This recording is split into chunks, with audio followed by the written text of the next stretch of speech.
কি ভাই এটা কি আপনার? আচ্ছা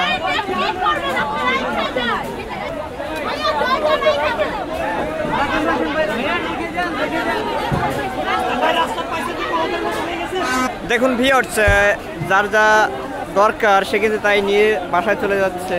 তো দেখুন সবকিছু গণভবনের সকল জিনিস কিন্তু তারা নিজেদের আয়ত্তে নিয়ে নিয়েছে। এটা কি? এটা মানে ফ্রিজ না? এটা কি? এটা ফ্রিজ। শালা কি দিয়ে জনগণের টাকা বিলে দেব করে। এই যে ভিউয়ার্স যেটা দেখতে পাচ্ছেন এটা হচ্ছে শেখ হাসিনার ফ্রিজ। সে এটাতে ইলিশ মাছ রেখে খাইতো, কিন্তু তার জনগণ আচ্ছা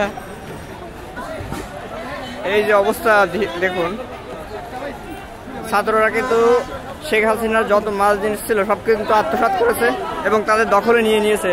দেখুন